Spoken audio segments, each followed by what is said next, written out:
warahmatullahi wabarakatuh. Kami dari kelompok 6B yang beranggotakan saya sendiri Muhammad Awaludin. Saya Safadul Sutiralina dan saya Fitri Astanti. Jadi di sini kami akan menayangkan video tentang struktur protein. Selamat menyaksikan. Pada materi struktur protein ini memiliki tujuan agar mahasiswa menguasai fondasi saintifik pada materi protein. Struktur protein adalah susunan 3 dimensi atom-atom dalam molekul protein yang merupakan rantai asam amino.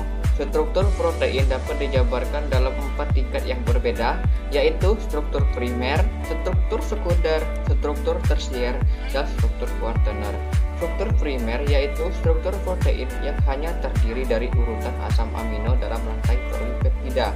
Struktur sekunder protein mengacu pada struktur lipatan lokal yang terbentuk di dalam polipeptida karena interaksi antara atom-atom tulang punggung.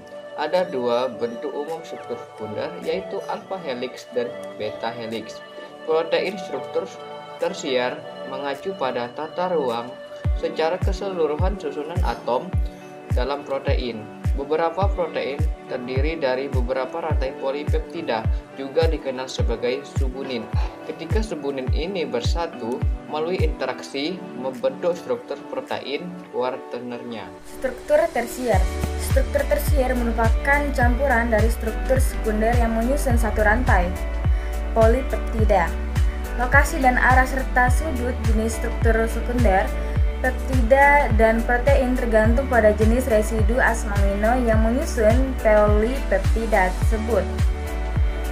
Ikatan yang membentuk struktur tersier adalah ikatan hidrogen, interaksi hidrofobik, jembatan disulfida, dan ikatan ionik. Protein adalah molekul yang bertanggung jawab untuk membuat sel aktif. Mereka melakukan hampir 100% fungsi seperti transkrip RNA atau penyelarasan kromosom dalam gelondong mitosis.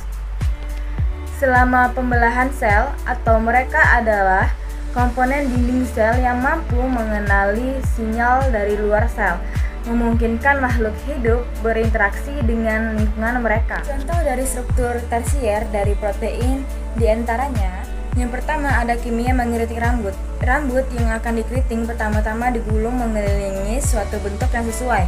Larutan senyawa produksi biasanya senyawa yang mengandung suatu gugus tiol atau sulhidril, lalu diberikan pada rambut dengan pemanasan.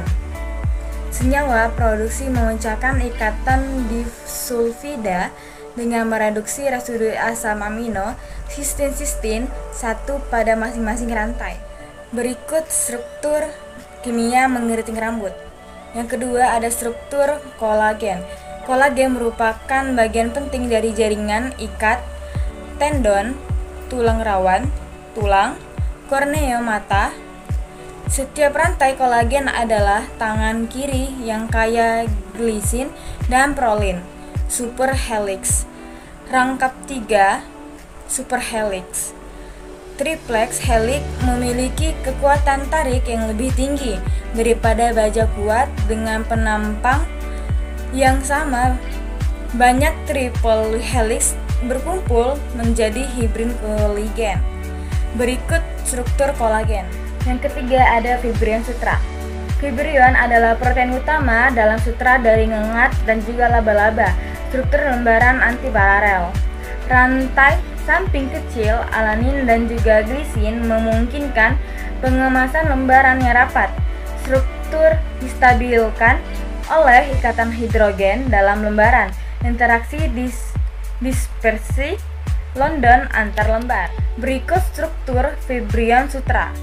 Baiklah, di sini saya akan sedikit membahas mengenai video yang telah ditampilkan. Jadi, struktur protein tersier merupakan campuran dari struktur sekunder yang menyusun satu rantai polipeptida. Protein pada struktur tersier ini melakukan fungsi biologisnya, seperti contohnya itu ada transkripsi RNA atau penyelarasan kromosom dalam gelondong mitosis. Selama pembelahan sel atau mereka itu merupakan komponen dinding sel yang mampu mengenali sinyal dari luar sel, memungkinkan makhluk hidup berinteraksi dengan lingkungan mereka.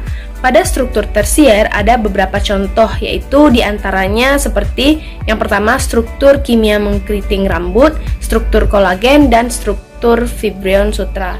Oke, baiklah, terima kasih. Mungkin itu saja video yang bisa kami tampilkan. Semoga bermanfaat. Kami akhiri. Wassalamualaikum warahmatullahi wabarakatuh.